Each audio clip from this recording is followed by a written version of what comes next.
School படிப்பு ஏறாத பிள்ளைங்க இதெல்லாம் வந்து மாசால் சேர்த்தணும். அதுதான் மாசம் ஆரம்பிக்கணும் என்ற மனநிலை மாற வேண்டும் சகோதரர்களே. இன்னைக்கு நம்ம மதரசால என்ன ஆரம்பிச்சிருக்கோம்? தமிழ்நாட்டில் பெரிய முசீபத்து என்ன அப்படின்னு அல்லாஹ் பாதுகாக்கணும். பெரிய பெரிய மதரசாக்கள் 100 பேர் 150 பேர் தங்கி ஓதிய மதரசாக்கள் எல்லாம் ஒவ்வொரு ஆண்டும் 50 பேர் 100 பேர் பட்டம் வாங்கிய மதரசாக்கள் எல்லாம் இன்று அல்லாஹ் பாதுகாக்க வேண்டும் பூட்டு போட்டப்பட்டிருக்கின்றன, இழுத்து பூட்டப்பட்டிருக்கின்றன பெரும் பெரும் மதரசாக்கள். காரணம் என்ன? என்ன காரணம்?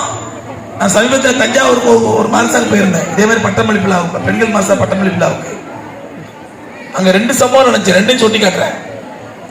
முதல் சம்பவம் என்னன்னா, என்ன மதரசா பட்டமளிப்புல கூப்பிடும் போது என்ன சொல்லி கூப்பிட்டாங்க, அதில் நாங்கள் ஒரு பெண்கள் மதரசா நடத்துறோம், அதில் எத்தீமான ஏழையான பிள்ளைங்களை சேர்த்து அதுங்களுக்கு மார்க்க கல்வியை கொடுத்து ஆலிமாவாகி முபல்லிகாவாக்கி நிக்கா வரைக்கும் செஞ்சு வைக்கிறோம். அதுக்கு ஒரு ட்ரஸ்ட் வச்சிருக்கிறோம். அந்த ட்ரஸ்டுடைய 10வது ஆண்டு விழா, அதுக்கு நீங்க வாங்க. சரி வர்றேங்க. போயாச்சு. போனோன்னு நிர்வாகத்தை கேட்கிறேன், என்னங்க நிகழ்ச்சி? அதான் ஏழை பிள்ளைங்க எத்தீமான பிள்ளைங்க இந்த மாதிரி பிள்ளைங்களுக்கு ஆலிமா மதரசா நடத்தி அதுங்களுக்கு முபல்லிகா பட்டமும் கொடுத்து அதுங்களுக்கு நிக்காக்கு தேவையான ஏற்பாடு செய்யணும். நாங்க நல்ல மாப்பிள்ளையா பார்த்து நிக்கா செஞ்சு வைக்கிறோம். அது செலவு நாங்களே பொறுப்பெடுத்துக்கிறோம். நல்ல வசதியான ஊரு.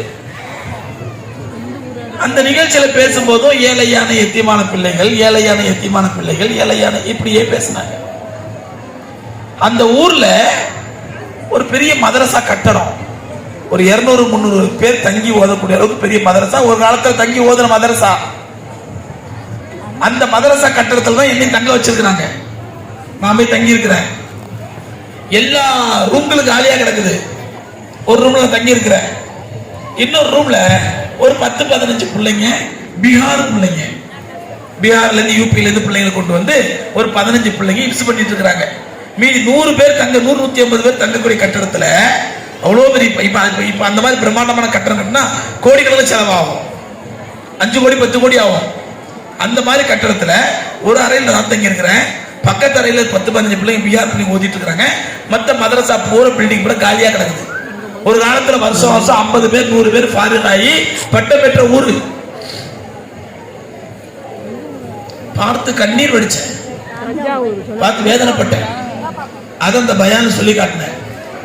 என்ன சொன்னா, இந்த கட்டடத்தை தான் நான் தங்க வச்சீங்க. இவ்வளவு பெரிய மதரசா கட்டணும். 300-400 பிள்ளைங்க ஒரு காலத்துல ஓதுன மதரசா, 50-100 பிள்ளைங்க ஆலிமா பட்டமான பில்டிங் கட்டணும். இன்னைக்கு இந்த மதரசா பூட்டு போடப்பட்டிருக்கு. என்ன காரணம்? விசாரிச்சேன்.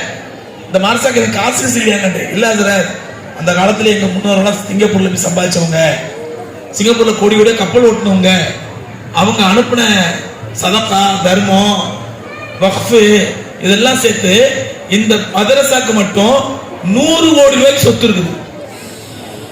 எத்தனை கோடிங்க? 100 கோடி ரூபாய்க்கு சொத்து இருக்குது.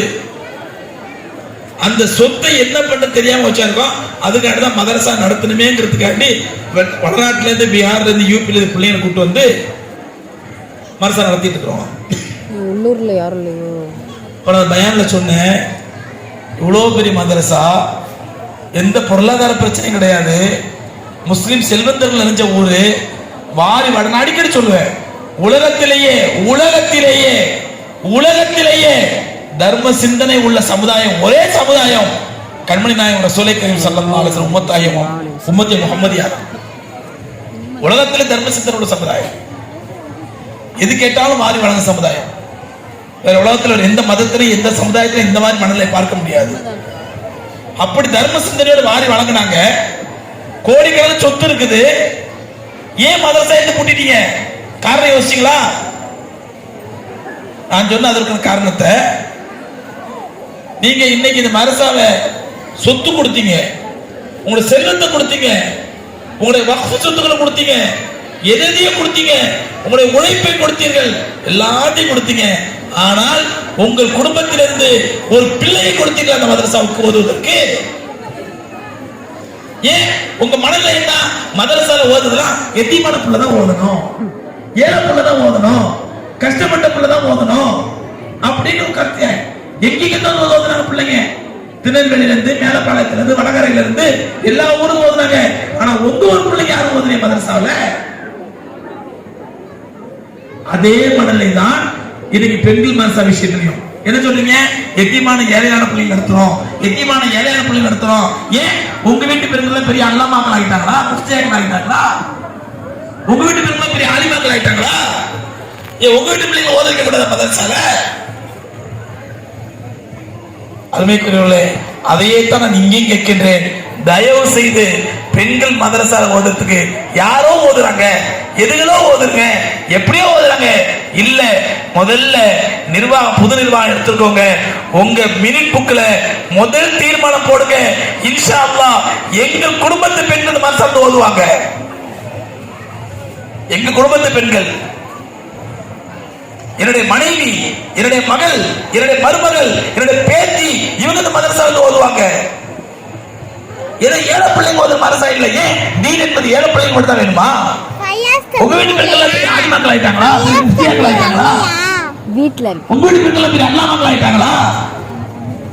ஆகவே நிர்வாக பெருமக்கள் மாஷா அல்லாஹ் எல்லா இடத்திலும் முன்மாதிரியா இருக்க மாதிரி முதல்ல உங்க வீட்டு பெண்கள் மதரசாவில் ஓதணும். அப்பதான் மதரசால என்ன நடக்குதுன்னு உங்களுக்கு தெரியும். நிறைவுறையில் ஆராய முடியும், டெவலப் பண்ண முடியும். ரெண்டாவது முக்கியமான விஷயம் என்னன்னா, எங்க ஊர்ல மதரசா நடக்குது, இது போதும் நினைக்காதீங்க. இது போதுமா? நான் கேட்டேன், இங்க எத்தனை தலைக்கட்டு ஊர்ல இருப்பாங்க? கிட்டத்தட்ட சுமார் 500 தலைக்கட்டு இருக்குன்னு சொன்னாங்க. 500 தலைக்கட்டுனா ஒரு வீட்டுக்கு மினிமம் 2 பெண்கள் வச்சா கூட குறைஞ்சது 1000 பெண்கள் இருக்கிறாங்க. 1000 பெண்கள் மதரசா ஓதுறாங்களா? 1000 பெண்கள் மதரசா ஓதுறாங்களா? இதெல்லாம் வரவே மாட்டேங்க சார். அசத்துல கேட்டேன், 100 பேர் ஓதுறாங்க. நீ 900 பேர் நாங்க ஆலிமாக்கள் ஆயிட்டாங்க எல்லாரும். நீ 900 பேர் மார்க்கத்துல ரொம்ப விற்பனர்கள் ஆயிட்டாங்களா, திறமைசாலிகள் ஆயிட்டாங்களா, ஃபத்வா கொடுக்குற அளவுக்கு முஃப்திகள் ஆயிட்டாங்களா, பெரிய அல்லாமாக்கள் ஆயிட்டாங்களா? இல்ல அவங்களுக்கு மார்க்கம் தேவையில்லையா, ஆகிரம் தேவையில்லையா? அதனால 100 பேர் ஓதுறாங்க, இது போதும் சொல்லி திருப்தி அடையாதீங்க.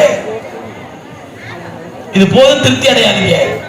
புதுசா நிர்வாகத்தை ஏற்படுத்துறவங்க, நிர்வாக பொறுப்பெடுக்கிறவங்க இந்த மதரசாவை இன்னும் அதிகமாக்கணும்.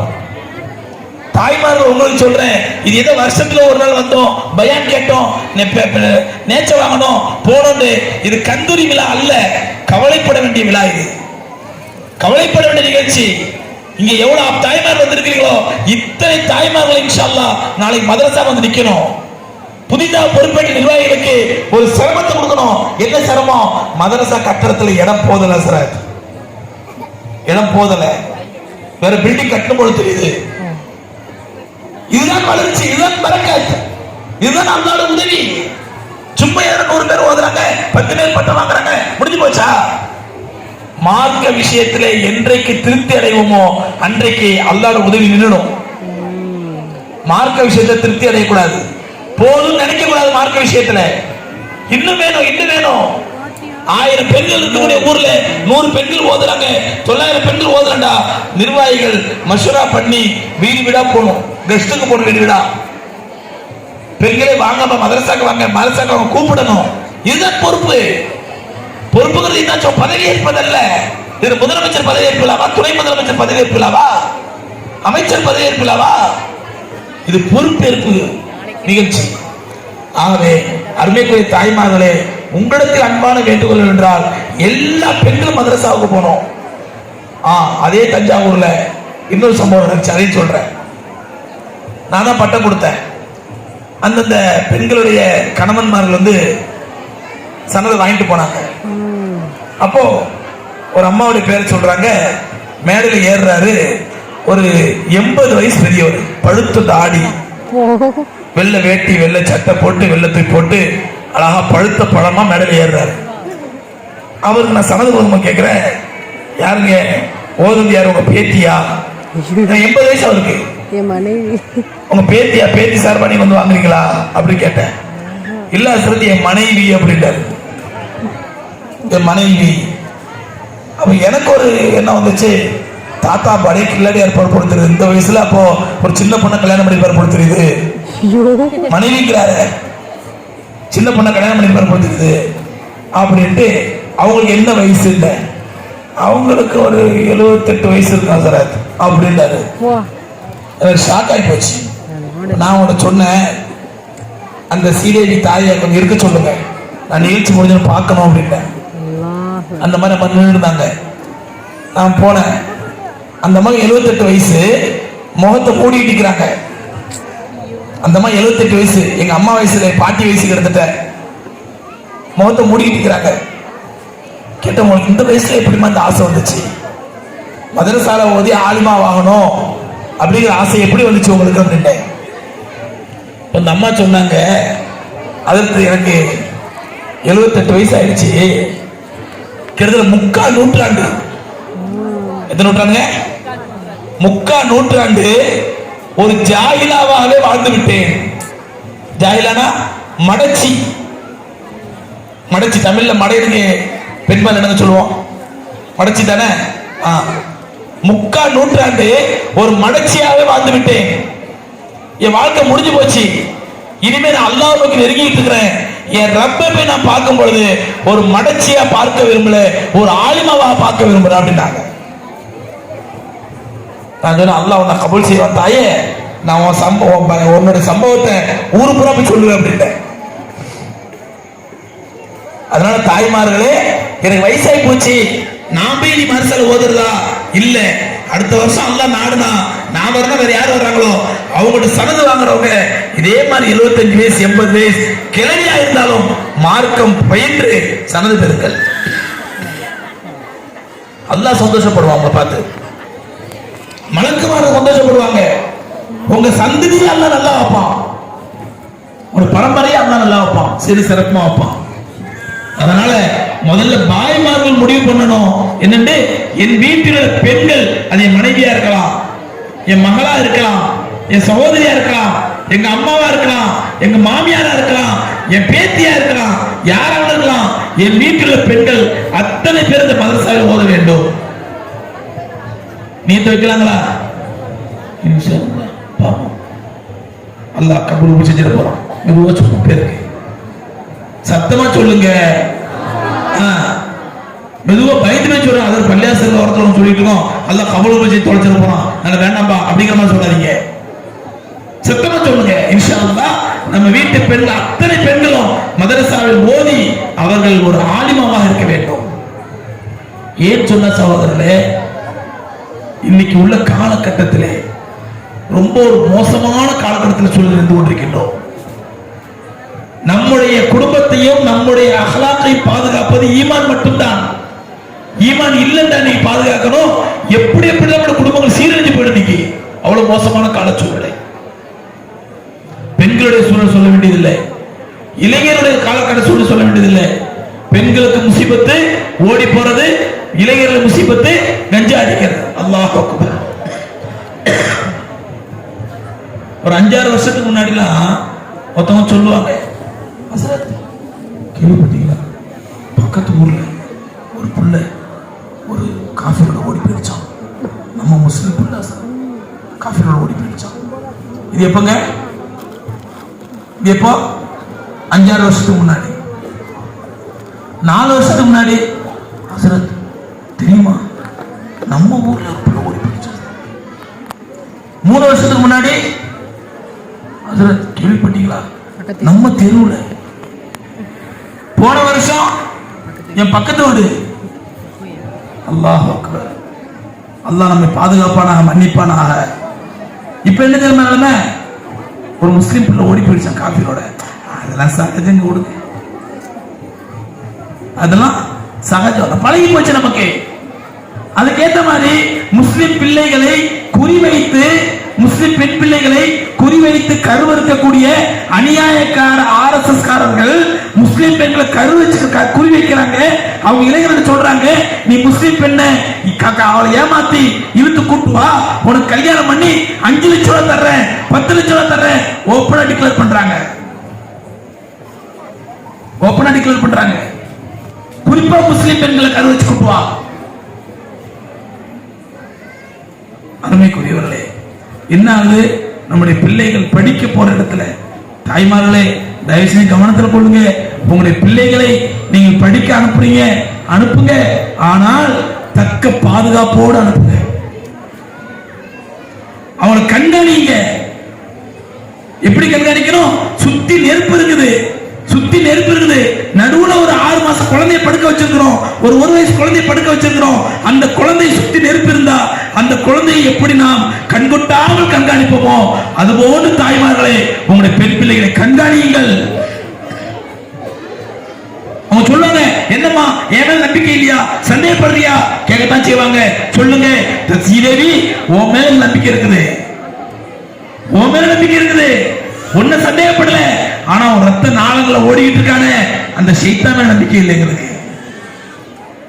நீ நல்லவ, நான் பெத்த பிள்ளை, நான் வளர்த்த பிள்ளை, வழி மாறி போக மாட்டேன், நீ தங்கமான பிள்ளை, உன் மேல நீங்க எந்த சந்தேகம் இல்லை தாயே. உன் ரத்த நாளங்களை ஓடிக்கிட்டு இருக்கான் பாரு. கண்மணி நாயகம் ஸல்லல்லாஹு அலைஹி வஸல்லம் இன்ன ஷைத்தான யஜ்ரி மினல் இன்சானி மஜ்ரத்தம், ஷைத்தான் மனிதன ரத்த நாளங்கள்ல ஓடிட்டு இருக்கானே அந்த ரத்த நாளங்கள்ல ஓடக்கூடிய ஷைத்தானை நான் நம்ப தயாராயில்லை. உன் கூடவே ஷைத்தான் இருக்கான். இப்ப ஷைத்தானுக்கு உதவியா நாமளே என்ன பண்றோம்? ஷைத்தானுடைய கருவியை நம்மளே வாங்கி கொடுக்குறோம் பிள்ளைங்களுக்கு. ஷைத்தானுடைய கருவியை என்ன கருவிங்க? எல்லாத்துக்கும் தெரியும், சத்தமா சொல்லுவோம். என்ன கருவிங்க? செல்போன். அது செல்போன் இல்ல, ஹெல்போன். செல்போன் இல்லங்க, ஹெல்போன். ஹெல்போன் என்னது? நரகத்துடைய போன். அது செல்போன் அல்ல, ஹெல்போன், நரகத்துடைய போன். அன்னைக்கு ஒரு ஹஸ்ரத் சொன்னாங்க, பேசிட்டு இருக்கும்போது, என் பார்வையில, எனக்கு தெரிஞ்ச பார்வையில அன்னைக்கு செல்போன் இருந்தா 150 பாவங்களை செய்யலாம். எத்தனை பாவங்க? 150 பாவங்களை செய்யலாம். அவன் எவ்வளவு பெரிய அல்லாமாவா இருக்கட்டும், அஜர்த்தா இருக்கட்டும், என்ன மாதிரி 4 கிலோ தாடி வச்சிருக்கட்டும், 8 கிலோ தலப்பா கட்டிக்கிட்டும், 10 மீட்டர் ஜுப்பா போட்டுக்கிட்டும், எவனா இருந்தாலும் சரி, அவன் கையில செல்போன் இருக்குமேனால் 150 பாவங்களை செய்யலாம். அவன் செய்வதற்கு வாய்ப்பு இருக்குது. அல்லாஹ் நம்ம எல்லாரையும் மன்னிப்பானாக, பாதுகாப்பானாக. அப்படிப்பட்ட மோசமான அந்த முசீபத்தை நீ நம்ம பொம்பளை பிள்ளைங்க வாங்கி கொடுக்கிறோம். ஷைத்தானை கொடுத்து, ஷைத்தானுடைய கருவி கொடுத்து அனுப்புறோம். தாய்மார்களே, பெண் பிள்ளைகளை கண்காணியுங்கள், குறிவையுங்கள். கண்காணிப்பதல்ல, ஒட்டு கேளுங்கள். அவங்க யார்கிட்ட பேசுறாங்க ஒட்டு கேளு நின்று. போனை எப்படி யூஸ் பண்றாங்க எடுத்து பாருங்க. இன்னைக்கு பொம்பளை பிள்ளைகளுக்கு என்ன கற்றுக் கொடுக்கப்படுதுன்னா, அடுத்தவங்க செல்போனை பார்ப்பது இன்டீசென்ட். அடுத்தவங்க செல்போனை பார்ப்பது இன்டீசென்ட். இன்டீசென்ட்ல மண்டீசென்ட்ல உங்களுடைய பெண்களோட செல்போனை செக் பண்ணுங்க. அதற்கு தந்தைகள், பெற்றோர்கள் ஆம்பளங்களோட செல்போனை செக் பண்ணுங்க. எடுத்து பாருங்க. பாஸ்வேர்ட் ஓபன் பண்ணி தரான்னு கேளுங்க. அப்படி அவன் ஓபன் பண்ணி தர தயாராக இல்லை என்றால் செல்போன் அவனுக்கு கொடுங்க. தப்பு நடக்குதுன்னு அர்த்தம். அருமைக்குரியவர்களே, அப்படிப்பட்ட மோசமான காலகட்டத்தில் வாழ்ந்து கொண்டிருக்கூடிய நமக்கு ஒரே கேடயம், ஒரே பாதுகாப்பு கவசம் அல்லாஹ்வுடைய தீன் மட்டும்தான். அல்லாஹ்வுடைய தீன் தான் நம்ம பாதுகாப்பு கவசம். அந்த தீனை கற்றுக் கொடுப்பதற்கு தான் பெண் பிள்ளைகளை மதரசாக்கு அனுப்புங்கன்னு சொல்றோம். பெண் பிள்ளைகளை மதரசாக்கு அனுப்புங்க, நிஸ்வானுக்கு அனுப்புங்க. தாய்மார்களை நீங்களும் வாங்க, பொம்பளை பிள்ளை நீங்களே கூப்பிட்டு வாங்க. அம்மா அம்மாவும் ஒண்ணா உட்கார்ந்து ஓதுங்க. மாமியார், மருமக, பேத்தி 3 பேர் ஒண்ணா உட்கார்ந்து ஓதுங்க. உங்க வீடே பரக்கத்தான். அல்லாஹ்வுடைய அருள் கிடைக்கும். வீட்டுல கடன் தொல்லைகள் தீரும், நிம்மதி பெருகும். இன்னைக்கு மனுஷன் அலையிறதே, பணம் இருக்குது, காசு இருக்குது, பங்களா இருக்குது, எல்லா செல்வம் இருக்குது, நிம்மதி இல்லை. அந்த நிம்மதி அல்லாஹ்வுடைய தீன்ல வச்சிருக்கான். தீனுடைய இல்முல வச்சிருக்கான். இல்மில்ல தீன் இல்லை. நம்மளுடைய பெண்களுக்கு சொல்றதுனால ஆண்கள்லாம் என்ன நினைச்சுக்கிறாங்கன்னா, நம்மளை பத்தி ஆச்சரிய டச் பண்ணவே இல்லை, அதான் போச்சு. நம்மள ஒண்ணுமே சொல்லல, எனக்கு அழிப்பே கூட தெரியாது, ஆனா என்னை பத்தி ஒண்ணுமே பேசல. தாய்மாரில் முடிச்சுட்டு பாய்மார்கிட்ட வர்றேன், தாய்மாரில் முடிச்சு அப்புறம் பாய்மார்கிட்ட வர்றேன். தாய்மாரில் உங்களுக்கு சொல்லக்கூடிய இன்னொரு முக்கியமான செய்தி என்னவென்றால், மிகப்பெரிய அமானிதம், உங்களுடைய மிகப்பெரிய அமானிதம் உங்களுடைய குழந்தை வளர்ப்பு. அல்லாஹ் கொடுத்த மிகப்பெரிய நியாமத், மிகப்பெரிய அமானிதம். ஒரு குழந்தையோட முதல் மதரசா தாயுடைய மடிதான். முஹிதீன் அப்துல் காதர் ஜீலானி ரஹ்மத்துல்லாஹி அலைஹி, அவங்களை கேள்விப்படாம இருக்க முடியாது.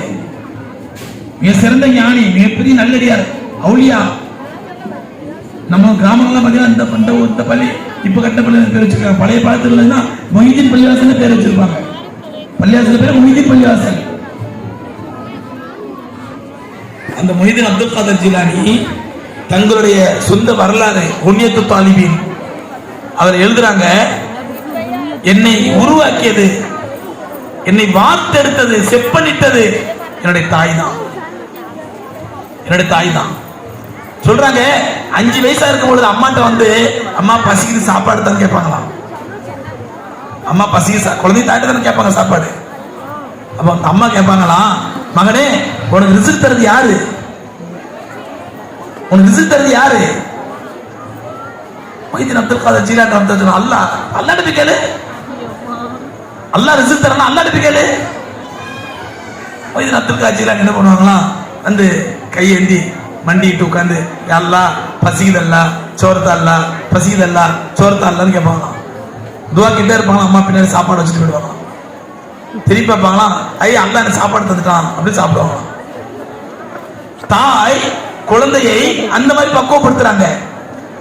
ஒரு நாள் தாய் வெளியே போயிருக்காங்க, குழந்தை சாப்பிடுற நேரம் அந்த அம்மா பதிலடிச்சு வேகமா ஓடிடுறாங்க. அல்லாஹ் என்னை கேட்கிறமா என் பிள்ளை இன்னைக்கு அல்லாஹ் சோறு தாங்க. திரும்பி பார்த்தா அவனுக்கு சாப்பாடு இல்லாட்டா இவ்வளவு காலமா நான் ஊட்டி வளர்த்த அந்த எத்தையும் குறைஞ்சிருமே அப்படின்னு பதிலடிச்சு ஓடிடுறாங்களா.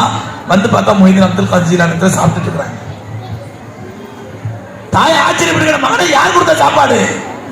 மொஹிதீன் சொன்னாங்க, என்னமா ஆச்சரியமா கேட்கிற, என்னைக்கு தர அல்லாஹ் இன்னைக்கு தந்தான். என்னைக்கு தர அல்லாஹ் இன்னைக்கு தந்தான். கதை சொல்லிட்டு உட்காந்துருக்கிறீங்க, இதெல்லாம் நடக்குமா சார்? மொஹிதீன் அளவுக்கு அதெல்லாம் சொல்லிட்டு உட்காந்துருக்கிறீங்க. அருமைக்குரியவர்களே, ஜக்கரியா அலைஹிஸ்ஸலாம் பலஸ்தீன்ல பைத்துல் முகத்தஸ்ல அன்னை மரியம் அலைஹிஸ்ஸலாம் தங்கி இருந்த அறை இன்றும் இருக்கிறது. அந்த அறை அவங்கள வளர்த்தது 2-3 முறை அல்லாஹ்வுக்கு பைத்துல் முகத்தஸ் போயிட்டு இருக்கிறேன். இன்னும் அந்த அறை இருக்குது. அந்த அறையில மரியம் அலைஹிஸ்ஸலாத்தை பூட்டிட்டு போயிடுறாங்க ஜக்கரியா அலைஹிஸ்ஸலாம். அந்த அம்மா தொழுதுட்டு இருக்கிறாங்க, பூட்டிட்டு போயிடுறாங்க. இவங்க போயிட்டு வந்து பாக்குறாங்க, பூட்டி அறைக்குள் விதவிதமான கனிகள், அந்த சீசன்ல கிடைக்காத கனிகள். கேக்குறாங்க ஜக்கரியா அலைஹிஸ்ஸலாம், யா மரியம் அன்னாலைக்கு ஆகா, மரியமே இதெல்லாம் எங்க இருந்து உனக்கு? அந்த அம்மா சொன்னாங்க, காலத்து ஓபின் இந்தில்லாஹ், அல்லாஹ்ட்ட வந்துச்சு. பூட்டி அறைக்குள் விதவிதமான கனிவர்க்கங்களை கொடுத்ததா சொல்லக்கூடிய அல்லாஹ் ரப்பல் ஆலமீன், அதே அல்லாஹ் தான் மொஹிதீன் அப்துல் காதர் ஜீலானி ரஹ்மத்துல்லாஹி அலைஹி அவர் தாய் இல்லாத நேரத்திலே ரிஸ்க் கொடுத்தார். தாய்மார்களே, நீங்களும் இந்த நடைமுறை பின்பற்றினால் உங்களுடைய வீட்டிலும் இன்ஷா அல்லாஹ் ஒவ்வொரு வீட்டிலும் ஒரு மொஹிதீன் அப்துல் காதர் ஜீலானி ரஹ்மத்துல்லாஹி அலைஹி உருவாக்க முடியும். குழந்தை ஸ்கூலுக்கு போயிட்டு உங்களை கேக்குது, அம்மாட்ட, அம்மா பென்சில் தொலைஞ்சு போச்சுமா, இல்ல உடஞ்சி போச்சுமா, ஒரு பென்சில் வாங்கணுமா? தாய் என்ன சொல்லணும்? எதுனா உன்னுடைய யார்கிட்ட கேட்க சொல்லியிருக்கேன்? அல்லாஹ்ட்ட கேட்கணும். போ பள்ளிக்கு போ, அசர் தொழுவு, மகரிப் தொழுவு, அல்லாஹ்ட்ட கேளு, அல்லாஹ் பென்சில் தான் அல்லாஹ்னு கேளு, அல்லாஹ் பென்சில் தருவான். குழந்தை துவா செஞ்சுட்டு போகும், அதுக்குள்ள தாய் ஒரு 3 ரூபா 4 ரூபா கொடுத்து பென்சில் வாங்கி பேக்கில் வச்சிருவான். அந்த குழந்தைக்கு அல்லாஹ் தவக்கல் வரும். அல்லாஹ்ட்ட பென்சில் கேட்டேன், அல்லாஹ் பென்சில் கொடுத்துட்டான். அல்லாஹ்ட்ட பேனா கேட்டேன், அல்லாஹ் எனக்கு பேனா கொடுத்தான். அல்லாஹ்ட்ட நோட்டு கேட்டேன், அல்லாஹ் நோட்டு கொடுத்தான். அல்லாஹ்ட்ட பந்து கேட்டேன், அல்லாஹ் பந்து கொடுத்தான். அல்லாஹ்ட்ட சைக்கிள் கேட்டேன், சைக்கிள் கொடுத்தான். அல்லாஹ்ட்ட கேட்கக்கூடிய குழந்தைகளை அவங்களோட குழந்தைகளை உருவாக்கலாம். ஒரு தாய் நினைத்தால், ஒரு தாய் நினைத்தால் 2 ரூபாய் 3 ரூபாய் பென்சிலை வைத்து உங்களுடைய குழந்தையை மொஹிதீன் அப்துல் காதர் ஜீலானி ரஹ்மத்துல்லாஹி அலைஹி குழந்தையா மாற்ற முடியும். ஒரு தாய் நினைத்தால். நம்ம சின்ன வயசுல ஸ்கூல்ல நன்னறி கதைகளை படிச்சிருக்கோம். ஒரு ஊர்ல ஒரு ராஜா இருந்தானா, அந்த ஊர்ல சில கொள்ளைக்காரங்க காட்டுக்குள்ள ஒளிஞ்சிருந்து போற வரவெல்லாம் கொள்ளடிச்சாங்களாம். ஊரே ரொம்ப கலவரப்பட்டுச்சான். ஊரே திட்டாங்க அந்த கொள்ளைக்காரங்களை. அநேக ராஜா முறையிட்டாங்களாம். ஒரு கட்டத்தில் ராஜா படையை அனுப்பி கொள்ளைக்காரனை பிடிச்சிட்டாங்க. அந்த கொள்ளைக்கார தலைவனை கொண்டு வந்து தூக்கில போடும்போது கடைசி ஆசை என்னன்னு கேட்டாங்களாம். அந்த கொள்ளைக்காரன் தலைவன் சொன்னா, என்னை பெத்த தாயை பார்க்கணும்னா, பரவாயில்ல கொள்ளைக்காரன் இருந்தாலும் ஊருடைய பத்துவா வாங்கினாலும் நீ தாய் மேல பாசம் வச்சிருக்கிய அப்படி தாயை கூட்டுனாங்களாம். என் தாயிட்டு நான் கொஞ்சம் ரகசியம் பேசணும்னா, ஒரே செய்தி சொல்லணும்னா சொல்லுனாங்களாம். கையை பின்னாடி கட்டி தாய் கிட்ட போனா ரகசியம் சொல்ல போறத பிறகு நறுக்குன்னு தாயுடைய காலை கடிச்சு விட்டாங்க. எல்லாம் திட்டாங்களாம், நாசமா போனவனே சாவர நேரத்துக்கு தாய்க்கு வேதனை சாவரியாது சொன்னானா, என்ன திட்டாதீங்க, என் தாயை திட்டுங்க, நான் இந்த நிலைமைக்கு ஆளானது காரணமே இவள்தான். நான் இவ்வளவு பேர் கொள்ளக்காரனாய் கேவலப்பட்டு அசிங்கப்பட்டு தூக்குப்படல, என் உயிரை விட போறீங்களே, இது காரணமே இவள்தான். சின்ன வயசுல பக்கத்துல போயிட்டு பென்சில் திருட்டு வந்துருவேன், பேனா திருட்டு வந்துருவேன், ரப்பரை திருட்டு வருவேன், நோட்டு திருட்டு வந்துருவேன், ஏதோ விளையாட்டு பொருளை திருட்டு வந்துருவேன். அப்பே தாய் கண்டிச்சு டேய் பாவம் ஹராம் செய்யாதே என்று தடுத்திருந்தால் இன்னும் இவ்வளவு பெரிய கொள்ளக்காரனா இருக்க மாட்டேன். அருமைக்குரியவர்களே, இது நன்னறி கதையாக இருந்தாலும் இதுதான் யதார்த்தம். தாய்மார்களே, நீங்கள் அடுத்த ஜெனரேஷனை, அடுத்த தலைமுறையை உருவாக்கக்கூடிய பொறுப்பை அல்லாஹ் உங்களுக்கு கொடுத்திருக்கான். மறந்துடாதீங்க. உங்க நேரத்துல போற சீரியல்லையும் செல்போன்லயும் நாசமா போன சீரியல்லையும் பாழா போன செல்போன்லயும் உங்க நேரத்தை கழிச்சுட்டு உங்களுடைய பிள்ளைகளை பராமரிக்க தவறிவிட்டால் அல்லாஹ்விடத்துல மிகப்பெரிய குற்றவாளியாயிடுவீங்க. அல்லாஹ் பாதுகாப்பான். ஒரு தலைமுறையை உருவாக்குற பொறுப்பு அல்லாஹ் கொடுத்திருக்கான். தாய்மார்களை பத்தி கவலையே இல்லை. காலையில கடைக்கு போனாங்களா, சம்பாதிச்சு போட்டாங்களா, அவங்களுக்கு வேலையே இல்லை. ஸ்கூல் பிள்ளை என்ன படிக்குது என்ன கேட்கணும் கேட்க மாட்டாங்க. பொதுவா பாய்மாரில் இருக்கிற சுயநலவாதிங்க, பாய்மார் நம்மளாம் இருக்கிற சுயநலவாதிங்க. நம்ம பிள்ளை ஸ்கூல்ல ஃபர்ஸ்ட் ரேங்க் எடுத்தான்னு ஃபர்ஸ்ட் ரேங்க் எடுத்து பிள்ளை எல்லாம் கை தட்டுறாங்க, நம்மளே விட்டு வாழ்த்துறாங்க. நான் வீட்டுல வந்து என்ன சொல்லுவோம், வீட்டுல என்ன சொல்லுவோம், யாருடைய புள்ளடியாங்க என் புள்ள, இவர் கும்பிட்டு இருந்திருப்பாரு, அதே விஷயம். இவர் ஸ்கூல் படிக்கும் கும்பிட்டு இருந்திருப்பாரு, அதே விஷயம். ஆனா என்ன சொல்றாரு, என் புள்ள என்னமாதான் வருவான், அதான் பஸ் ஸ்டாண்ட் எடுத்திருக்கான் பாரு அப்படிங்கும். அதே பிள்ளைதான் தப்பு செஞ்சு டீச்சர் கூப்பிட்டு அனுப்புனா அப்புறம் சொல்லுவோம், மூதேவி நீ பெத்த பிள்ளைய பத்தியா, யார வீட்டுக்காரமாவ. இது ஆண்களோட சுயநலம். பிள்ளை நல்ல பேர் வாங்கினா அது எனக்கு, கெட்ட பேர் வாங்கினா அந்த அம்மா. அதனால தாய்மார்கள் சொல்றேன், இது ஆண்களுடைய குணம். இதை விட்டுருங்க. உங்களுடைய பொறுப்பு என்ன தெரியுமா, பிள்ளைகளை பேணி பாதுகாத்து வளர்க்க வேண்டியது. என் பிள்ளை மதரசா ஒழுங்கா போறானா, ஒழுங்கா ஓதுறானா, யாரோட பழகுறான். இன்னைக்கு தாய் தந்தையுடைய கண்காணிப்பு இல்லாதனாலதான் இந்த ரெண்டு ஹராம் நடக்குது. என்ன ஹராம்? பொம்பளை பிள்ளை ஓடி போற ஹராம், ஆம்பளை பிள்ளை போதைக்கு அடிமையான ஹராம். ஒரு தாய் குழந்தைக்கு 5 வயசு தான், நல்லா கவனிக்கணும். குழந்தைக்கு 5 வயசு. அந்த 5 வயசுல நம்ம வீட்டுல பார்த்துப்போம், 5 வயசு ஆம்பளை பிள்ளை இருக்கும், 5 வயசு பொம்பளை பிள்ளை இருக்கும். 5 வயசு ஆம்பளை பையன் பாத்ரூம்ல குளிச்சுட்டு அப்படியே நிற்பான், ஹால்ல நிற்பான் ஜெட்டியோட. 5 வயசு பொம்பளை பிள்ளை அப்படியே வராது. பாத்துறீங்களா? ஊர்ல அந்த மாதிரிலாம் 5 வயசு ஆம்பளை பையன் குளிச்சுட்டு ஜெட்டியோட நிற்பான், ஹால்ல நிற்பான். அதே 5 வயசு பொம்பளை பிள்ளை வராது. பாத்ரூம் கதவை திறந்துட்டு அம்மா என் ட்ரெஸ் கொண்டா, அம்மா என் டவலை கொண்டா கேட்டு நிற்கும். ஏன்? அல்லாஹ் இயற்கையாக இயல்பாகவே ஆண்கள் பெண்களுக்கு ஹயா அதிகமாக கொடுத்துருக்கான். 2 வயசு தான். ஆனா பொம்பளை விட்டு ஹயா அதிகமா இருக்கும், வெட்க அதிகமா இருக்கும். ஆம்பளை பிள்ளைக்கு இருக்காது. அந்த ஹயாவை 5 வயது குழந்தைக்கு உள்ளத்தில் துளிர் விடக்கூடிய அந்த ஹயாவை பேணி பாதுகாத்து உரமேற்றி வளர்க்க வேண்டியது தாயுடைய கடமை. தாயுடைய கடமை. ஆனா நீ தாய் என்ன பண்ணினா, மார்க்கம் தெரியாத தாய். அந்த ஒரு தாய்மான சொல்ல நல்ல மக்கள் ஒரு ஆண்டு சரி போய் வாங்கிக்கிறேன். இந்த ஒரு மக்களை சொல்ற, பொதுவா மார்க்கம் தெரியாத தாய் என்ன பண்ணுவா, பெருநாளுக்கு துணி எடுக்கிறதுக்கான கடைக்கு போவா. கடைக்கு போய் 5 வயசு பிள்ளைக்கு ட்ரெஸ் வாங்குவா. எப்படி வாங்குவா, அந்த பாட்டுல அவ ஆடுவா பாருங்க, அந்த மாதிரி ட்ரெஸ் எடுத்து போடு. இந்த பாட்டுல இந்த குத்து பாட்டுல இவ ஆடுவா பாருங்க, அந்த மாதிரி ட்ரெஸ் எடுத்து போடு.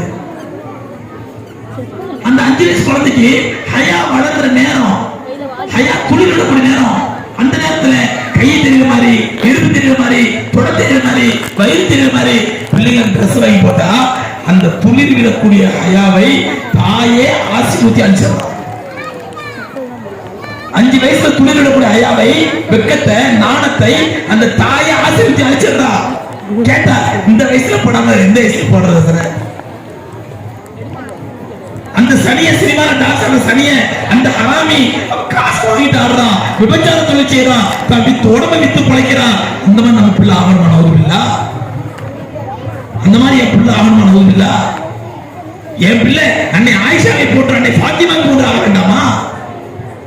அன்னை ருகாவையை போட்டு அன்னை சல்மாவை போட்டு ஆக வேண்டாமா? அன்னை சுமையாவை போட்டு அன்னாட தீர்க்காண்டிய பிள்ளை தியாகம் செய்ய வேண்டாமா?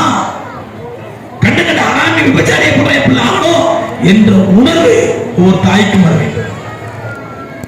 அது என்ன ஆகுது, 5 வயசுல அந்த துளிரிடக்கூடிய ஹயாவை இவன் இடுப்பு தெரிய, தொட தெரிய, தோல் தெரிய, முதுகு தெரிய ட்ரெஸ்ஸை போட்டு அந்த ஹயாவை அழிச்சிட்டா, அதுக்கப்புறம் 18 வயசு ஆகும்போது நீங்க கோணியான புர்கா தச்சு போட்டு முகத்தை மூடி, கண்ணை மூடி, காதை மூடி, மூக்க மூடி, எதை மூடினாலும் உள்ளத்துல ஹயா இருக்காது. நீ பாக்குற மெட்ராஸ் அல்லாஹ் அக்பர், புர்கா போட்டு முகத்தை மூடிக்கிட்டு ஒரு காஃபிரோட பைக்ல போகுது, காஃபிரோட கும்மாளம் போடுது, தாங்க முடியல வேதனை. சில பேரை பார்த்துட்டு பாருங்க சார் தடுக்க போறாங்க. சமீபத்தில் 3 நாளைக்கு முன்னாடி நான் பைக்ல வந்துட்டு இருக்கேன் மெட்ராஸ்ல. ஒரு இருட்டுல ஒரு ஒதுக்குப்புறமா ஒரு ரோட்ல ஒரு புர்கா போட பொண்ணு நிக்குது, ஒரு பையன் நிக்கிறான். ஒரு இருட்டு, ஆள் நடமாட்டங்கள், ஆள் அந்த அளவுக்கு நடமாட்டங்கள், ஒரு இருட்டான பகுதியில அவன் பைக்கில் உட்காந்துருக்கான், அந்த பொண்ணு பைக்கில் நிக்குது. 2 பேரும் கட்டி பிடிச்சி பேசி நிக்கிறாங்க. கிராஸ் பண்ணி போயிட்டேன், என் பின்னாடி உட்கார்ந்தாரு. அவர் பாத்தீங்களா சார் சமுதாயத்து நிலைமைய, நான் என்ன கவனிக்கலைங்க, என்ன சார் சொல்றீங்க, இந்த பொண்ணு பாத்தீங்களா, அப்படியே யூட்டர் அடிச்ச பைக்கை நேரம் அங்க போனேன். பையன் பேர் என்னப்பா அப்படின்னு, எதுக்கு என்ன செருப்பால அடிப்பேன், உன் பேர் என்ன அப்படின்னு இவன் பேர் சொன்னான். ஏன் உன் ஜாதி பொண்ணு கிடைக்கல உனக்கு, எங்க முஸ்லீம் பொண்ணு தான் கிடைச்சதா உனக்கு, எங்க முஸ்லீம் பொண்ணு தான் கிடைச்சதா உனக்கு. அவன் கைகாலம் ஆடி போயிடுச்சு. அந்த பொண்ணை இப்படி திட்டி, இதுக்காம உங்க அம்மா அனுப்புறாங்க இல்ல, உங்க அம்மாவுக்கு போன் பண்ணி சந்தோஷப்படுவாங்களா, உங்க அக்கா போன் பண்ணி சந்தோஷப்படுவாரா? சொன்னா இப்படி ஏமா மானங்கிட்டு அலையிறீங்க, நம்ம வேற யாரும் இல்லாம நம்ம ரசூலோட உம்மத்துமா, அல்லாஹ் நம்முடைய ரப்பு, ரசூல் நம்முடைய நபி, குர்ஆன் நம்முடைய வேதம், இந்த இஸ்லாம் தான் நம்முடைய மார்க்கம். இதெல்லாம் விட்டுட்டு எல்லாத்தையும் விட்டுட்டு ஒரு காஃபிரோட மர்மஸ்தானம் பெருசா போச்சா உனக்கு? இப்படியே கேட்டேன், ஒரு காஃபிரோட மர்மஸ்தானம் பெருசா போச்சா உனக்கு? அந்த புள்ள பேத்து நிறுத்து போயிடுச்சு. கிளம்புப்பா போமா, சரிங்க சரிங்க நான் ஒன்று விடுறேன், நீ ஒன்று விட வேண்டாம், படிப்போ நீ பஸ் ஏறி போமா, வீட்டுக்கு போமா. அப்பதான் அவங்க சொன்ன பின்னாடி உட்கார்ந்து, இந்த மாதிரி காட்சிகளை பார்த்தா நம்ம கண்ணு கணமா என்ன பண்ண போக கூடாது. கண்மணி நாயகம் ஸல்லல்லாஹு அலைஹி வஸல்லம் மன்றா முன்கரன் ஃபல்யுகையிரு பியதிஹி, உங்கள் அநியாயத்தை பார்த்தா கையால தடுங்க, முதல்ல நாவால தடுங்க, அடுத்து உள்ளத்தால தடுங்க. நம்ம கையால தடுக்காட்டாலும் நாவால் தடுக்கிறது நமக்கு சக்தி இருக்குது, நாவால் தடுக்கணும். அது காரணம் அந்த தாய் 5 வயசுல வளர வேண்டிய அந்த ஹயாவை ஊட்டி வளர்க்காதனால 18 வயசான பிறகு நீ முகத்தை மூடினாலும், கையை மூடினாலும், காலை மூடினாலும் எல்லாத்தையும் முடிக்கும், ஆனா உள்ளத்தை மூட முடியாது. உள்ளத்தை ஹயா இல்லையே, அதனை ஆசீர்வதிட்டியே 5 வயசுலயே. ஆகவே தாய்மார்களே, நம்முடைய பிள்ளைகளை கண்காணியுங்கள். ஜெயில இருக்கிற குற்றவாளிய ஒரு ஜெயில் சூப்பரண்ட் எப்படி கண்காணிப்பானோ அது போன்று பிள்ளைகளை கண்காணியுங்கள், தப்பே கிடையாது. நம்ம பிள்ளைகள் உணர்ந்துங்க, எம்மா சீதேவி நீ நல்லவ, ஓமே சந்தேகம் இல்லை, உடம்புல ஒரு சைத்தான் கெட்டவன். இந்த உலகம் கெட்ட உலகம், இந்த முஸ்லிமத்து பிடிச்ச உலகம் கெட்ட உலகம். நீ கெட்டு போக மாட்டேன், இந்த உலகம் விட்டு கெடுத்துரும். அதை சொல்லி புரிய வைத்து பெண் பிள்ளைகளை கண்காணியுங்கள். இல்லைன்னா அல்லாஹ் பாதுகாக்கணும். இன்னைக்கெல்லாம் வாட்ஸ்அப்ல ரொம்ப சர்வசாதாரணமா ஒரு முஸ்லீம் பொம்பளை பிள்ளை பேரு, காபீர் ஆம்பளை பேரு, இந்த கோயில வச்சு கல்யாணம், உடனே நம்மளுங்க இதை ஃபார்வர்ட் பண்ணு. வாட்ஸ்அப் வீரர்கள்லாம் 10 பேர் ஃபார்வர்ட் பண்ண உடனே என் பொருள் முடிஞ்சு போச்சு. இதை ஃபார்வர்ட் பண்றதே யாருன்னா இஸ்லாத்திலே எதிரிகள், ஆர்எஸ்எஸ் காரன். ஏன் இதெல்லாம் அடிக்கடி பார்க்கும் பொழுது நமக்கு என்ன வரும்? இதெல்லாம் சகஜம். முதல்ல கொந்தளிச்சனா, முதல்ல கொதிச்சனா, முதல்ல வேதனைப்பட்டனா, முதல்ல வருத்தப்பட்டனா, அப்புறம் என்ன மணலை கலாயிரும்? இதெல்லாம் சகஜம் இருக்கும். இந்த மணலை சைக்காலஜிக்கலாக இந்த மணலை உருவாக்க வேண்டும் என்பதற்காக அவர்கள் திட்டமிட்டு செய்யப்பட்ட சூழ்ச்சி வாட்ஸ்அப்ல பரப்பு.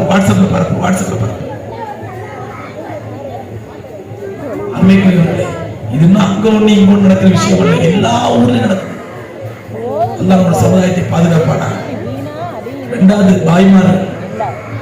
தாய்மார்கள் நீங்க பெரிய முசீபத்து என்னடா, தாய்மார்களுக்கு ஆமாங்க எனக்கு மார்க்க தெரியாதுங்க, நம்ம படிக்கணுங்க, அந்த எண்ணம் உண்டு. அந்த எண்ணத்துக்கு அல்லாஹ் கூலி கொடுப்பான். அதனாலே அவங்க நல்ல இல்மு கிடைக்கும். இன்னைக்கு தாய்மார்கள் மனதுங்க எங்களுக்கு என்ன தெரியுங்க, அலிபேகளும் தெரியாது, அல்லாஹ்ங்கிற வார்த்தை ஒழுங்கா சொல்ல தெரியாது. நம்ம என்ன நினைப்போம், நீங்க எல்லாம் தெரியுங்க, நீங்க எல்லாம் தெரியும். நான் பள்ளி போறேன் போத்தேன், நீங்க எல்லாம் தெரியும். அக்கா நிறைய கொடுக்க. இது பாய்மார் மனநிலை. குரான் ஓத தெரியாது. சின்ன வயசுல 6 வயசுல குரான் ஓதிருப்பாரு. அதுக்கப்புறம் குரான் தொடர்ந்து கூட பார்த்திருக்க மாட்டாரு. குரான் ஓத தெரியாது, எனக்கு எல்லாம் தெரியும். அலிஃபா தெரியாது, எனக்கு எல்லாம் தெரியும். தாய்மார்களே, தயவு செஞ்சு புரிஞ்சுங்க, எனக்கும் மார்க்க கல்வி தேவை, மார்க்க இன்பு தேவை. அல்ஹம்துலில்லாஹ் அவங்களுடைய பகுதி திம்மநாயக்கம்பட்டி, குமாப்பட்டி, மகாராஜபுரம் 20 வருஷம் முன்னாடி வந்திருக்கிறேன். உங்க பகுதியில நல்ல அக்கறை உள்ள சமுதாயம், அக்கறை உள்ள உலமாக்கள் இருக்கிறாங்க. இந்த தீன் ஹயாத்தான ஆசைப்படுற உலமாக்கள் இருக்கிறாங்க. அந்த உலமாக்களை தொந்தரவு படுத்துங்க, அந்த உலமாக்கள் கஷ்டத்தை கொடுங்க, சிரமத்தை கொடுங்க. என்ன சிரமம்? அதுல இப்படி பொம்பளை பிள்ளை மதரசா, ஆம்பளை பிள்ளை மதரசாங்கிறீங்க. எங்கெல்லாம் பார்த்தாங்கன்னா பெரிய முக்கியா தெரியல உங்களுக்கு. எங்களுக்கு மனசு நடத்துங்க, முதியோர் மனசு நடத்துங்க. நான் வேலைக்கு போயிட்டு இஷாக்கு அப்புறம் ஒரு மணி நேரம் எங்களுக்கு தாங்க. குரான் ஓதி கத்து கொடுங்க எங்களுக்கு. மசாயில் கிளாஸ் நடத்துங்க. குளிப்பிடித்த கடமை தெரிய மாட்டேங்குது. குளிப்பிட கடமை தெரியல நமக்கு. கல்யாணம் 3 பிள்ளை 4 பிள்ளை பெற்றிருப்போம், குளிப்பிட கடமை தெரியல நமக்கு. அதுவும் சொல்லுவாங்க. ஒரு அஜரத் முத்தோலி வீட்டுல பேசிட்டு இருந்தாராம். அஜரத் முத்தோலி வீட்டுல பேசிட்டு இருந்தாராம். அப்ப முத்தோலி பேரன் மதரசா கிளம்பி இருந்தான். அப்ப பேசிட்டு இருக்கும்போது அசரத்து யதார்த்தமா கேட்டாராம் முத்தோலிட்ட, அஜயா முழுக்குடைய பரல எத்தனை அஜயா இருந்தா? 2 பரல. முறுக்கு இல்ல, முறுக்குடைய பரல நினைச்சுக்காதீங்க, முறுக்கி சாப்பிடணும்னு நினைக்கிறீங்க. முழுக்கு குளியலுடைய கடமை எத்தனை அப்படின்ட்டா. ஆஜியாருக்கு ஞாபகம் இல்லை. அஜத்தை இப்படி திடீர்னு கொண்டு தூக்கி போட்டாரு. திடீர்னு முழுக்குடைய கடமை எத்தனை கேட்டாரு. நம்ம என்ன சொல்றது அப்படின்ற உடனே அந்த மதரசாக்கு போற பையன் இருக்கான்ல, அவன் அஜத்துக்கு பின்னாடி நின்றான். அஜத்துக்கு பின்னாடி நின்றுருக்கான். அவன் இப்படி 3ன்னு காட்டியிருக்கான். அஜத்துக்கு தெரியாம தாத்தாவை காப்பாற்றணும், நானாவை காப்பாற்றணும்னு சொல்லிட்டு 3 கையை காட்டியிருக்கான். முத்தவளுக்கு என்ன சந்தேகம்டா, பயக்குள்ள எப்படி கையை காட்டுறாரு, 3 300 என்ன வந்துருச்சு. இவன் இப்படி கையை காட்டி போயிட்டான். அது 3 30 300 தெரியலையே அப்படின்னு டவுட் வந்து, சரி 3ன்னு சொன்னா நம்ம முத்தவள்ளி ரொம்ப கம்மியா இருந்து அசிங்கமா இருக்கும், அதனால 30 தான். உடனே அசரத்து ஆச்சரியப்பட்டு, என்ன ஆச்சரியம் இப்படி சொல்றீங்க அப்படின்னா, உடனே பேரப்புள்ள அப்படின்னு பேரப்புள்ள தாத்தா பார்த்து என் கூப்பிட்டு தாத்தா 30 இல்லை அப்படின்னு இருக்கான். இவர் நினைச்சுக்கிட்டாரு கம்மியா சொல்ற 300ன்றாராம். அஜித் பார்த்தாராம், இனி அடுத்து 3000 போறாரு குளிப்புடைய கடமை, அதனால அஜய் 3 தான் அஜயா இருந்தாராம். நான் சிரிக்கிறதுக்காக சொல்லல, நம்முடைய பல பேர் நிலைமை தான். நாமளே ஜாகிர்களா இருக்கின்றோம், மார்க்கம் தெரியாத நமக்கு. ஆனா நாம என்ன நினைக்கிறோம்டா, மார்க்கம் தெரிஞ்ச உலமாக்களை நாம கட்டுப்படுத்தணும். உலமாக்களை கேட்டு உலமாக்கிட்ட மசூரா பண்ணி மார்க்கத்தினை ஒவ்வொரு விஷயத்தையும் எந்த ஊர் செய்யுமோ, எந்த சமுதாயம் செய்யுமோ, அந்த சமுதாயம் அல்லாஹ்வுடைய அருளுக்குரிய சமுதாயம். உலமாக்களை முன்னிலைப்படுத்துங்க, அவங்களுடைய மார்க்கத்தை கேளுங்க, மார்க்கத்தை தெரிஞ்சுக்கங்க. இந்த ஊருக்குள்ள வந்தவனே கேட்டேன், இந்த சீரியல் நிகழ்ச்சிக்கா போட்டுருன்னு கேட்டேன். ஆமாங்க சிறத்துனாங்க. நான் என்ன நிஸ்வான ஆண்டு விழாவா இல்ல கோயில் திருவிழாவான்னு கேட்டேன். இப்படியே கேட்டேன், நிஸ்வான ஆண்டு விழாவா இல்ல கோயில் திருவிழாவான்னு கேட்டேன். அப்ப பக்கத்துல உள்ள சொன்னாரு, அதுல நீங்க கேட்கறதுக்கு முன்னாடி காலையில் கோழிக்கறி வாங்க போனேன். அங்க கோழிக்கறியில் ஒரு இந்து பையன் கேட்டான், என்ன பையன் பள்ளிவாசல கும்பாபிஷேகம் எங்கெல்லாம் கூட மாட்டேன்னு கேட்டான். நீங்க நடந்தது, நான் வந்து நடந்தது. நான் வந்தோட கேட்டேன், இது மதரசா ஆண்டு விழாவா இல்ல கோயில் திருவிழாவா? நான் திருவிழாவான்னு கேட்டேன். அவர் அடுத்த வார்த்தை, நீங்களா திருவிழாவான்னு கேட்டீங்க சார். காலையில் கோழி கடைக்கு போன அங்க ஒரு பையன் நின்றுக்கிட்டு, என்ன மசூதில கும்பாபிஷேகம் எங்கெல்லாம் கூட மாட்டேன்னு கேட்கலாம். இதெல்லாம் ஏன் நடக்குது? அனாச்சார வீண்வரையும். இதுக்கு எப்படி 40-50 செலவு பண்ணிருப்பீங்க பள்ளியாச காசுல இருந்து. அல்லது பதில் சொல்ல வேண்டாமா? அல்லது பதில் சொல்ல வேண்டாமா? இதெல்லாம் ஏன் நடக்குது? ஏன் உலமாக்கிட்ட மசூரா பண்ணி அதை எடுத்து போடலாமாண்டா? உலமாக்கிட்ட வேணாம், அந்த பைத்துல் மால் காசை வீண்வரையும் பண்ணாதீங்க, அதை வச்சு நல்ல காரியம் பண்ணலாம். ஏன் ஊர்ல ஏழைங்க இல்லையா? சாப்பாடு வழி இல்லாத ஏழை இல்லையா? படிப்பு வழி இல்லாத பசங்க இல்லையா? ஓல வழி இல்லாத பெண் பிள்ளைகள் இல்லையா? அவங்களுக்கு உதவி செய்யக்கூடாதா? சீரியல் லைட் போட்டு அனாச்சாரமா ஆடம்பரம் காட்டிதான் இந்த விழா நடத்தணுமா? யாரையும் குறை சொல்றதுக்காக சொல்லல, நம்முடைய அவலநிலையை எடுத்து காட்டுறேன். அதனால உலமாக்களை கண்ணியப்படுத்துங்க. உலமாக்கள் கண்ணியப்படுத்துறது அவங்க போய் முசாபா செய்யறது இல்ல. முசாபா செய்யும்போது 50 ரூபாய் கையில வச்சுக்கோ, அழுத்துறது நல்ல கண்ணியம் என்பது உலமாக்கள் செய்த கண்ணியம் என்பது. இஷாவுக்கு பிறகு ஃபஜ்ருக்கு பிறகு உலமாக்கிட்ட போங்க, ஹஜ்ரத் எங்களுக்கு ஒரு மதரசா நடத்துருங்க, நாங்க மண்டிட்டு உட்கார்றோம், எங்களுக்கு குர்ஆன் கத்து கொடுங்க. என்ன என் பேர பிள்ளை அவனும் மதரசா ஓதி போறான், அதே அஜித்தோட மண்டிட்டு அதே அஜித்தோட நானும் மண்டிக்கிட்டு உட்காரான், என் பேர பிள்ளை கொடுத்து நினைப்பான். நான் பெரிய தாடி வச்சிருக்கேன், தாடி அடைச்சு போச்சு, ஊர் மக்கள் ஆஜியார் கொண்டாடுறாங்க, எனக்கே குர்ஆன் தெரியாதுன்னா 4 பேர் நினைப்பாங்க. இதெல்லாம் சைத்தான் போடுற எண்ணம். 4 பேர் தப்பா நினைப்பாங்க. நம்ம குர்ஆன் ஓதாம விட்டோம்னா நாளை கியாமத் நாள்ல எத்தனையோ கோடான கோடி கணக்கு முன்னாடி அல்லாஹ் நம்மளை எழுப்ப விட்டு பாருங்க ஆஜியாருக்கு குர்ஆன் தெரியாது காட்டி கொடுத்துருவான். பெரிய ஆஜியாரு, பெரிய தலைவர், பெரிய 60 வயசு முத்தவள்ளி, இவருக்கே குர்ஆன் தெரியாது நல்லா காட்டி கொடுத்துருவான். அது இதோட பெரிய கேவலம். அதனால அந்த மாதிரி சைத்தானி எண்ணங்களுக்கு இடம் கொடுக்காம எனக்கும் இல்மு தேவை, எனக்கு மார்க்க கல்வி தேவை, எனக்கு இந்த தீன் தேவை, எனக்கு மார்க்க தெரியாம நான் நிறைய தப்பு பண்ணிட்டு இருக்கிறேன், எனக்கு மார்க்க தெரியணும் என்று உலமாக்களை அணுகுங்க. ஏன்னா நீங்க உலமாக்களுக்கும் பொதுமக்களுக்கும் தொடர்பே இல்லை. என்ன தொடர்புங்க? உங்க ஒருத்தர் சொல்லுங்க, உங்க பள்ளி இமாமுக்கும் உங்களுக்கு என்ன தொடர்பு? ஜும்மா தொடர்பு. ஜும்மா என்ன? அஜத் 1 மணிக்கு பயான் ஆரம்பிப்பாரு, நம்ம அப்பதான் வந்து இப்பதான் அஜத் வாங்க சொல்லிருப்பாரு, இப்பதான் அஜத் மெம்பர்ல ஏறிப்பாரு, இப்பதான் அஜத் அறுக்க ஆரம்பிச்சிருப்பாரு. அழகா கொள்ளக்கலாம் அதே அரைச்ச மாதிரியே அரைக்காது. அஜத் மேல குற்றச்சாட்டு, இவர் பெரிய அல்லாம ஆயிட்டார்ல, இவர் பெரிய அல்லாம ஆயிட்டார் இல்லையா, அஜத்தை அரைச்ச மாதிரியே போட்டாரு. இந்த அஜத்து பயான் பண்ண கூட வரமாட்டேன்னு கொடுக்கா. இது அஜத் மேல கமெண்ட்ஸ் எல்லாம் முடிஞ்சிட்டு எப்ப வருவாரு? அஜரத்து பயான் முடிச்சு மெம்பர்ல ஏறி குத்பா ஓதி கீழே இறங்கி அல்லாஹ் அக்பர் அல்லாஹ் அக்பர் இகாமத் சொல்லும்போதுதான் அடக்கப்புறமா ஓடியாந்து செருப்பு போடுறது சொல்லுவாரு. எங்க சொல்லுவாரு? செருப்பு போடுறது சொல்லுவாரு. தொழுது முடிச்ச பிறகு ஒரு சலாம் பள்ளிவாசல்ல, அடுத்த சலாம் வீட்டுல.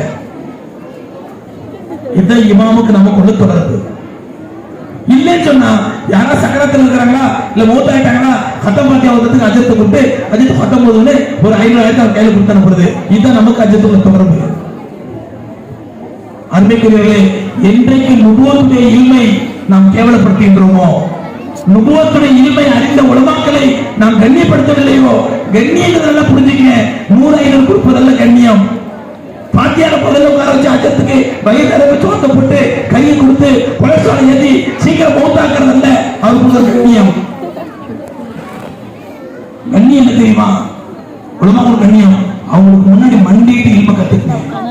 அது இல்மிகள் மகளிர்கள் அதி அறிஞர் பலமுறை சொல்லுவாங்க, கல்வி என்பது கருவறையில் ஆரம்பித்து கல்லறை வரை கற்க வேண்டிய விஷயம்.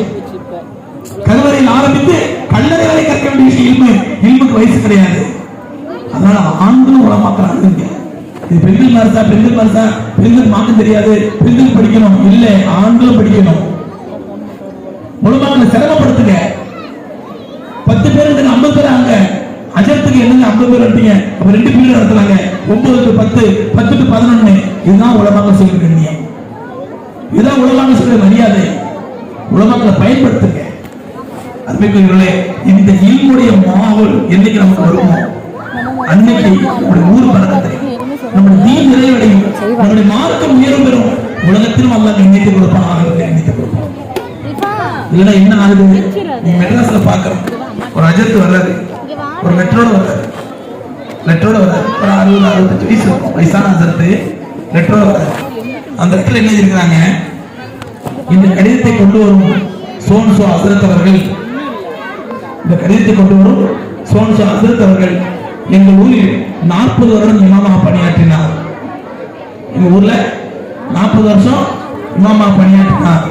தற்போது அவருக்கு 2 கண்கள் பழுதடைந்து கிட்னி ஃபெயிலியர் ஆகி அவருக்கு கண் ஆபரேஷன், கிட்னி ஆபரேஷன் செய்ய வேண்டியிருக்கிறது.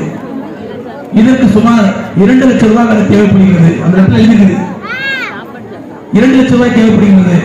இந்த லெட்டரை காணும் தனவான்கள் எங்கள் ஊர் ஹசரத் அவர்களுக்கு அதிக அளவில் உதவி பொருளுதவி செய்து கண்ணியப்படுத்தி அனுப்புமாறு கேட்டுக்கொள்கிறோம். இதை விட இந்த உம்மத்துக்கு பெரிய லானத்தை வேணும். அல்லாஹ்வுடைய சாபத்திற்கு இதை விட என்ன காரணம் வேணும்? 40 வருஷம் 50 வருஷம் ஒரு ஆலிமே ஒரு முஹல்லால ஹிதும செஞ்சு உனக்கு கல்யாணம் பண்ணி வச்சு உங்க அத்தாக்கு கபருக்கு அனுப்பி பாத்தியா ஓதி உனக்கு ஜனாசா தொழ வச்சு அப்படி தன்னுடைய வாழ்க்கையே ஒரு ஊருக்கு அர்ப்பணம் செஞ்ச ஆலிமுக்கு இந்த உம்மத்து செய்கிற சான்றிதழ் என்ன? பிச்சை எடுக்க தகுதியானவர் என்ற சர்டிபிகேட்.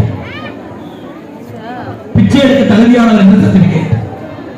இவர் இந்த ஊர்ல 40 வருஷம் இருந்தாரு, இவர் பிச்சை எடுப்பது தகுதியானவர். ஏன் அந்த ஊர்ல உள்ள நினைச்சா அந்த 2 லட்சம் வசூல் பண்ணி கொடுக்க முடியாதா? எந்த குக்கிராமமா இருக்கட்டும். நல்லா புரிஞ்சுங்க. இந்த மாதிரி வீண்விரயங்களை எல்லாம் சுருக்கினால் அல்லாஹ் அந்த செல்வத்தை நல்ல வழியில் பயன்படுத்த வைப்பான். அது நம்ம வீட்டு கல்யாணமா இருந்தாலும் சரி, பள்ளிவாசல் நிகழ்ச்சியா இருந்தாலும் சரி, வீண்விரயங்களை குறைங்க, அனாச்சாரங்கள் குறைங்க, ஆடம்பரங்கள் குறைங்க. நம்முடைய செல்வங்கள் நல்ல செலவுகளுக்காக பயன்படுத்துவார். கண்ணியத்துக்குரியவர்களே, அப்படிப்பட்ட ஒரு இல்முடைய மஜ்லிஸில் இருக்கின்றோம். ஒரு உன்னதமான இல்முடைய மஜ்லிஸ். இந்த மஜ்லிஸிலே நாம் எல்லாம் வந்தோம், ஏதோ பயான் கேட்டோம், பரிசு கொடுத்தாங்க, சாப்பாடு வாங்கணும் போனோம் அப்படின்னு இல்லாம ஒரு உறுதிமொழியோடு போவோம். என்ன போவோம்? இந்த தீனுக்கு என்னால முடிஞ்ச உதவி செய்ய இல்முக்கு என்ன உதவி? நானும் மார்க்கத்தை கற்றுக்கொள்வேன். என்னுடைய குடும்பத்திலே இன்ஷா அல்லாஹ் கவனிங்க, தாய்மார்கள் உறுதி வைங்க. என்னுடைய குடும்பத்திலே பாய்மார்கள் உறுதி வைங்க. என்னுடைய குடும்பத்திலே யாராவது ஒரு பிள்ளையை, ஒரு ஆண் பிள்ளையை, அது என் மகனா இருக்கலாம், என் பேரனா இருக்கலாம், என் மாவலி பேரனா இருக்கலாம், மகவலி பேரனா இருக்கலாம், என் தங்கச்சி பிள்ளையா இருக்கலாம், என் அக்கா பிள்ளையா இருக்கலாம், என் குழந்தையா பிள்ளையா இருக்கலாம், யாராவது என்னுடைய குடும்பத்திலே ஒரு பிள்ளையை இன்ஷா அல்லாஹ் ஹாஃபில் ஆலிம் ஆக்குவேன் என்று உறுதி கொள்ளலாம். இன்ஷா அல்லாஹ் கை தூக்கு. இன்ஷா அல்லாஹ் முடிவு செய்யலாமா? இன்ஷா அல்லாஹ் அல்லாஹ் கபூல் செய்வானாக.